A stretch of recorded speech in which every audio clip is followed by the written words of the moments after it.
Good morning, everybody. It's Thanksgiving week. How does that happen so fast?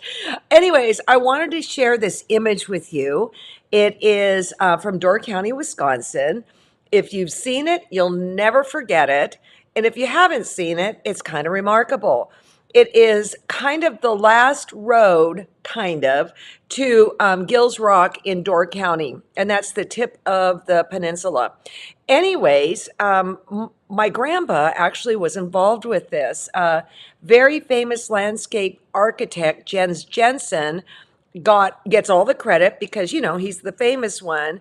But Grandpa Sid Telfer Sr. was his buddy, and they did this together. So I don't even know how I still. Oh, I saw another fall road, and I went, wait a minute, I got to look this one up.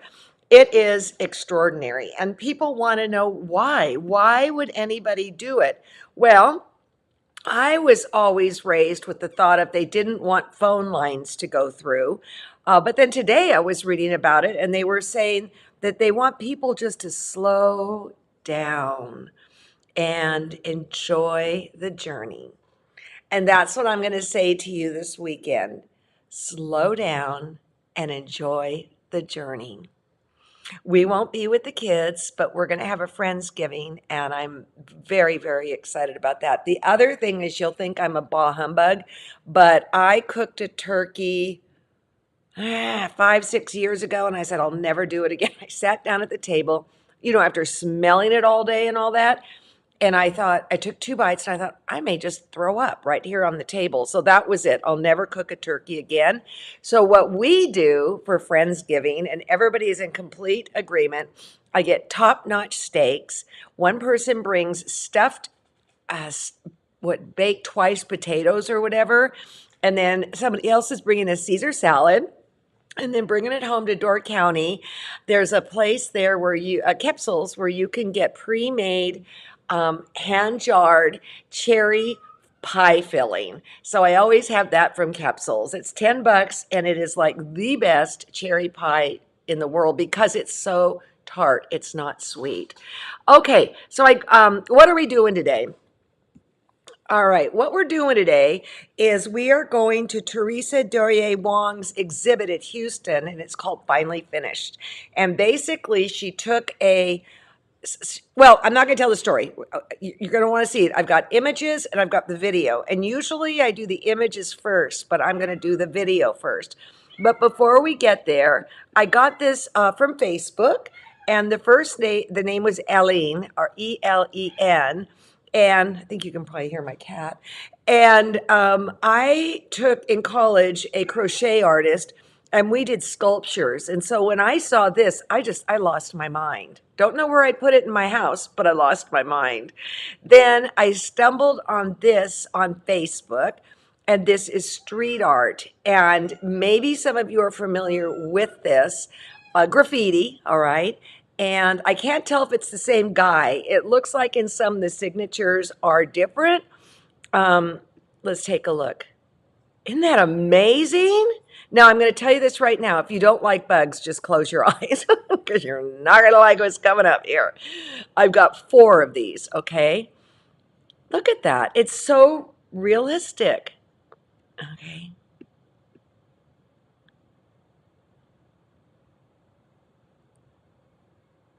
Okay, so I was looking at that signature on the bottom right. All right, here's another one. Ah! Ah! That is so amazing, everybody. So amazing. Here's another one. I think this is a spider one. Sorry. Ah! If you don't like spiders, I'm sorry. But I just thought these were incredible. We used to watch a show called Switched at Birth, and one of the daughters was a graffiti artist, and she'd get herself in trouble for doing it, but her work was beautiful, if I recall. I've got to watch it again sometime. And it's my understanding that if there's beautiful stuff like that, graffiti people will leave it alone. Mm-hmm. All right, so then Paula,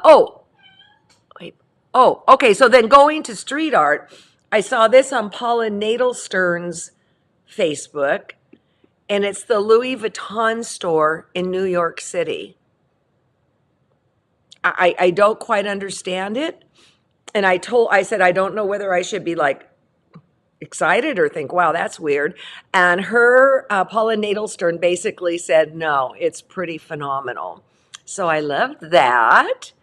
And then I got this from Penelope, oh, I don't know, a week and a half ago.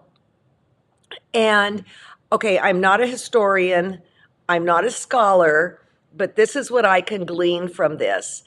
This was found in Israel, and it's supposed to be one of the most important findings since the Dead Sea Scrolls. Again, I'm not a scholar, but she said, look at this. It's all our quilting patterns.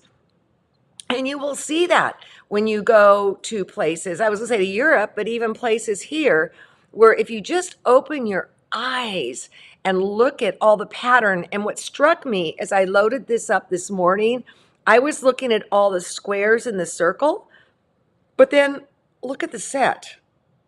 Yeah, kind of pretty awesome. So good design is good design.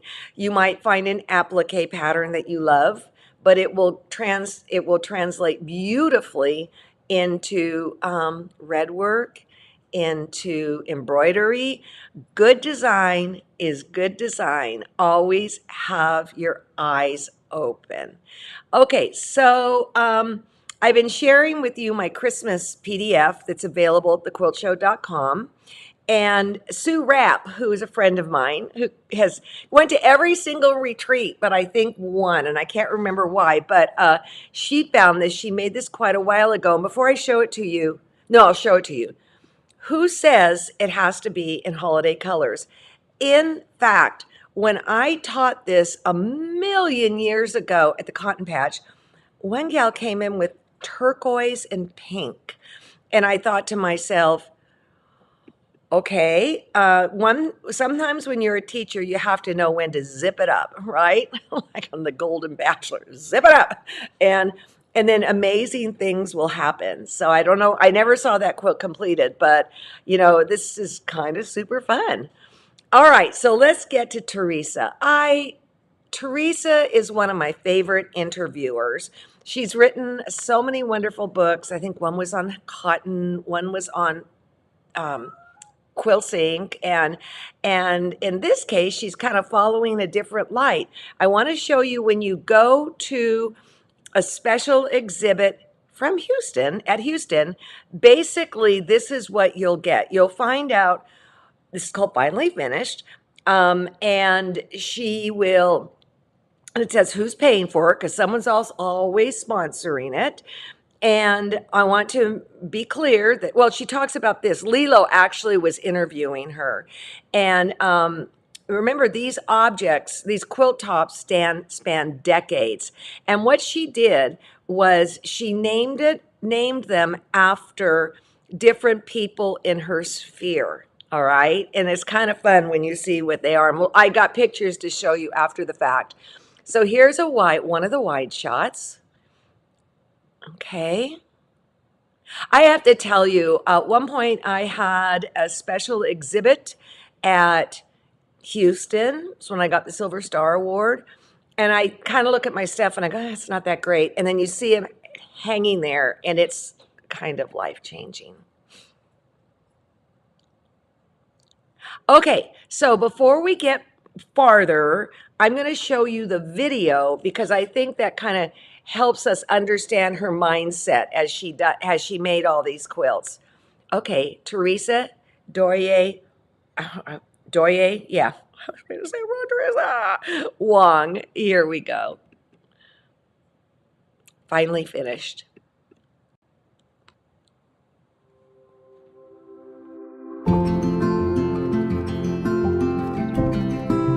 Hi there, we're with Teresa Duryea Wong, who was on 3101, so be sure and check out her show. It is phenomenal. So before we get to the quilt, we have to talk about my jacket. Your jacket, which you made, by the way. Yes, I made it. And it is a pattern that I purchased, but I am channeling the Japanese artist Yayoi Kusama. who's really known for her kind of polka dots, and it's Polka all dots. Japanese linen, and I love it.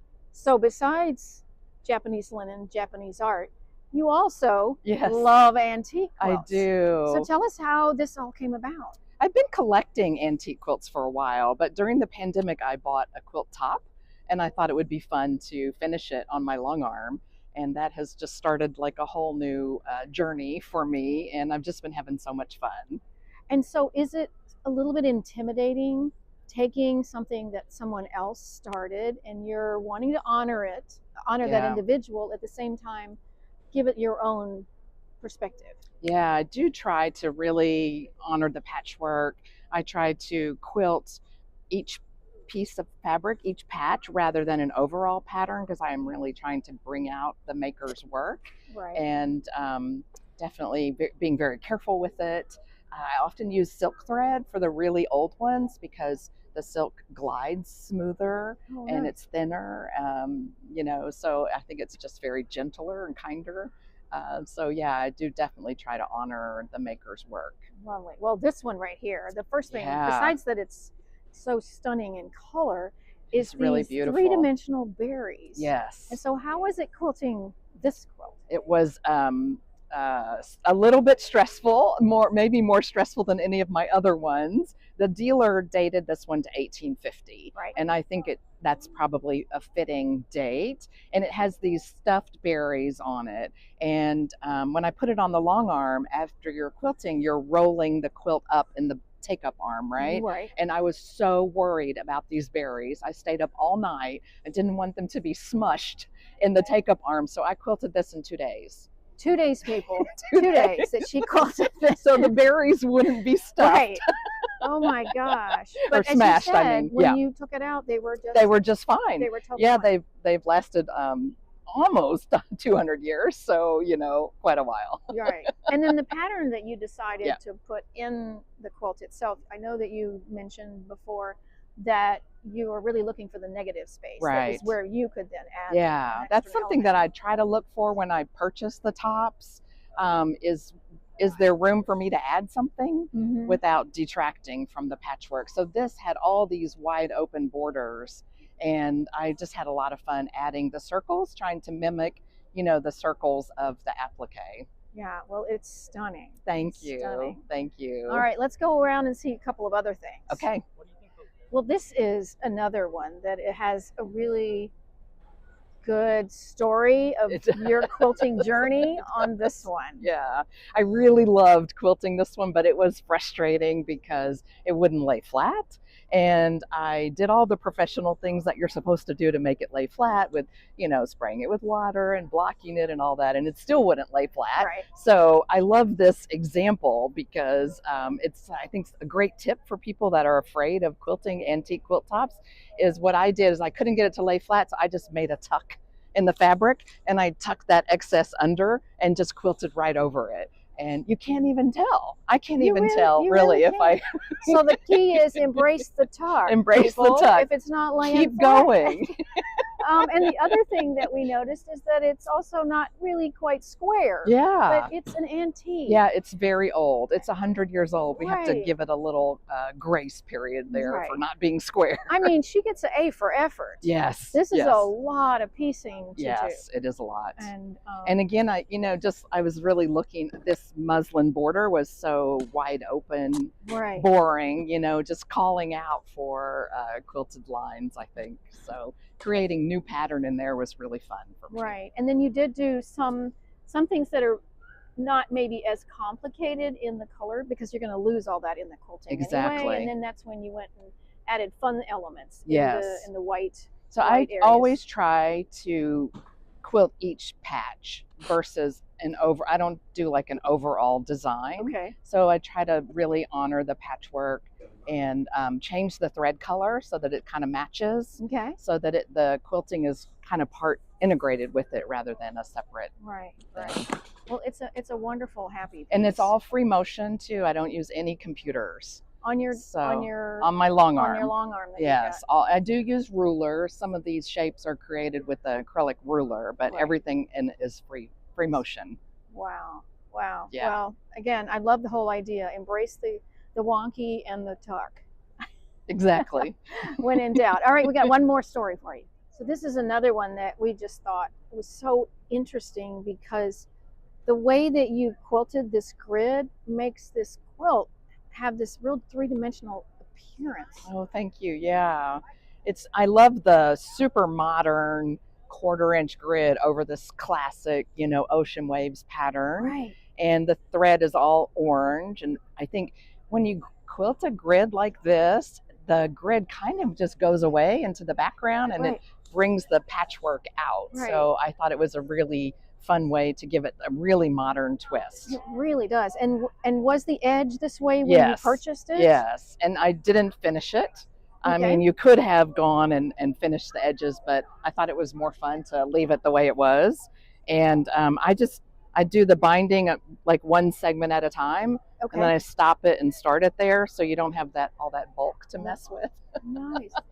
And so, do you have any advice for people who would like to dive into this, as far as what do you look for when Yeah. you're buying an antique quilt? When I buy the tops, I really try to find one that's cleanish. Okay. If they're real dirty, it can be a problem, so I try to find ones that are clean. I try to find ones that don't need a lot of repair, just because it's not fun for me to have to fix them. Right. I'd rather just kind of get busy quilting.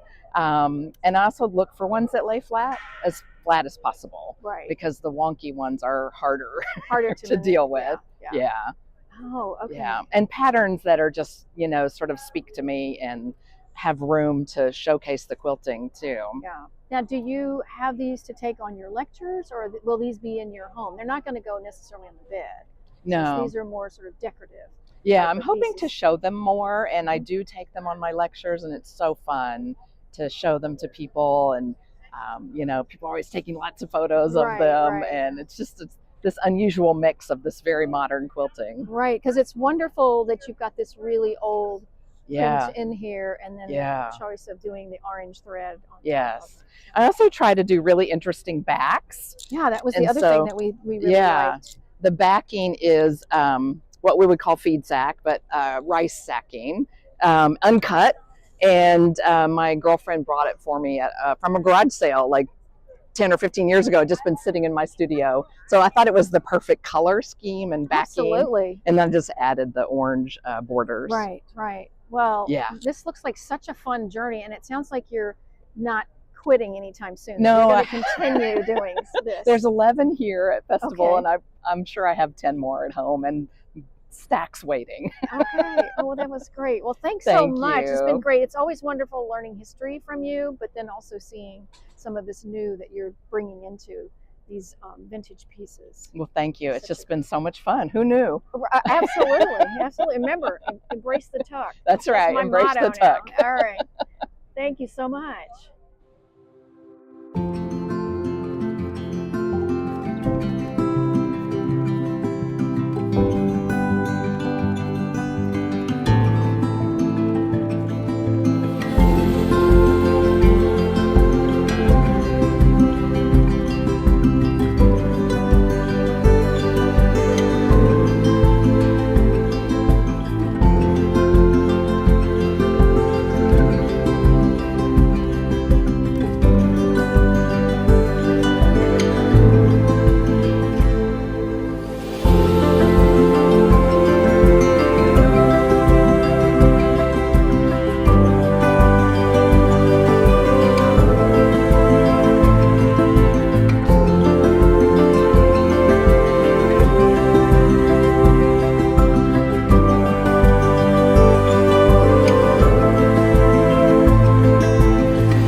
great? I mean, it's just great. So I saw the video and I got super excited about it.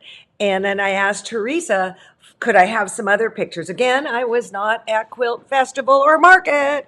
So I'm looking at everything just like you are for the first time. All right. So let's start with, I love that she's named them after people too, or, whatever. Anyways, this is Neola's. That was Neola was an auntie whose her house was always spotless. So Teresa chose the pattern spider web, right? Okay. And this particular spider web is 72 inches by 80 inches. And look, it's not perfect. And that's what's so wonderful about this quilt. It's not perfect, but man, I love those stripes. Imagine if you were, I'm assuming the makers were all women, and if they could see what has happened to their pieces.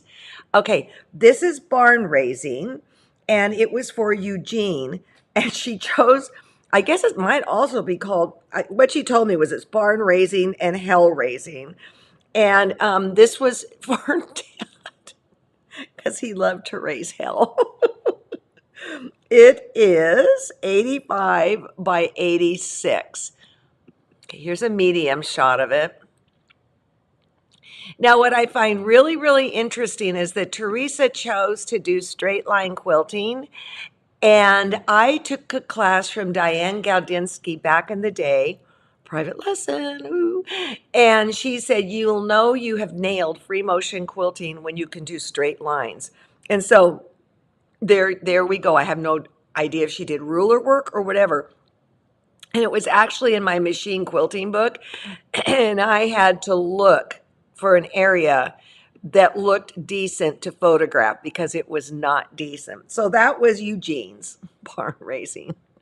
All right, then this is chimney sweep, Joe's. Oh, I don't know what the name of the, I don't know what the name, no, it's not chimney sweep. I don't know what the name of that pattern is. Somebody help me out here.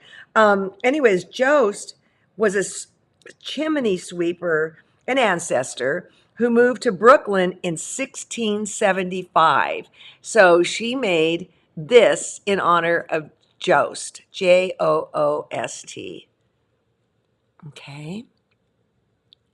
And she even got us in closer. Teresa, you're a peach to work with.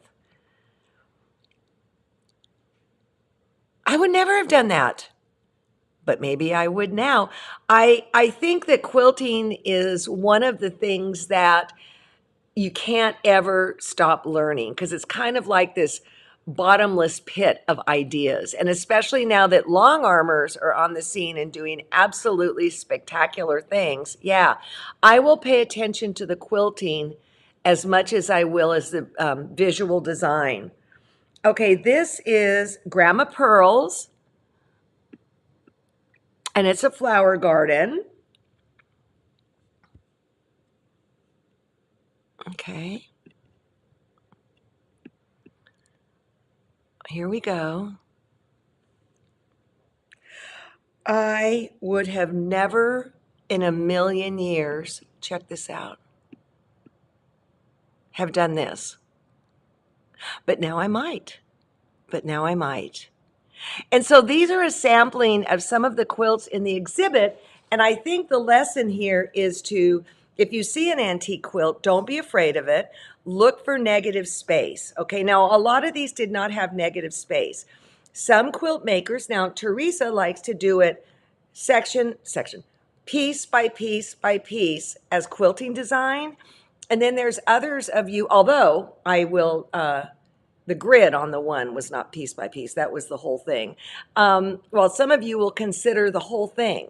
And that's the beauty of bringing your artistry to the table, So anyways, Teresa is just wonderful. Teresa Duryea Wong. And she has several books. I thank you for sending me these things, Teresa. I hope that this has given you kind of a shot in the arm that, and I'll tell you the other thing, if they're not finished, Probably going to get it for a pretty good price. And yeah. So I want to wish you all a happy Thanksgiving. And in the United States, I know Canada, you've already had yours. And let me tell you what's going on. Okay, nothing. This is it. All right. My friend Dara's coming down from Mendocino tomorrow. And no, Wednesday. And then Saturday, Dee is with her family. But Monday, Ricky's going to be here because we got an interview with Paula Nadelstern, and who sent me had the Louis Vuitton storefront on her Facebook page. And he will do her on Monday. And then I'm back in the saddle on Wednesday. So I'm sharing these with him because they're just too delicious to hog to myself. We did put our Christmas tree up yesterday. We got one from Balsam Hill, very expensive, but they have an outlet in San Mateo. So we went and we got it, and my daughter and granddaughter walked in and started laughing because it was the ugliest thing they'd ever seen, but we hadn't fluffed it yet. So we fluffed it, and it was so funny. Lennox goes, "Are those fairy holes?" I'm like, "What?" Because there are holes everywhere because we hadn't fluffed, and they just started laughing and laughed. And they said, "Well, where's last year's tree?" And I said, "Well, it's at Granada High School, and I think I paid $50 for that 10 years ago. So don't make fun of my tree." But if my mom is looking down from up above, she's having a stroke because we were never allowed to do anything before Thanksgiving, anything. And then after Thanksgiving dinner, she'd bring out the Christmas books that we'd had forever, and this big giant coloring book, huge. I still have it, and I still have it, and the kids color in it. And now I got to decide whether to decorate it or not. I think I'm just going to leave it with its white lights for now. I'm trying to fuse Thanksgiving with this Christmas tree. And the reason I decided to put it up early is because Thanksgiving is so late this year. And it was a monumental task, I'll tell you that right now, but it's a beautiful tree. So thank you, everybody. Thank you for choosing to spend your time with me. Happy Thanksgiving. And I'll see you in a bit, but enjoy Paula. Paula is a dear, dear friend of mine. And I met her at Road to California Teaching only like 100 years ago. And I knew we would be buds forever when Carolyn Reese was having a meeting with the teachers. I'm in the back row, and Paula comes in and sits down to me, and we start snarking, saying little things and this and that. And I thought, oh my gosh, I love this woman. She's with me, man. She's with me. So, okay, you guys, thank you so much, and have a wonderful Thanksgiving, however you choose to spend it. Have a good one. Bye-bye.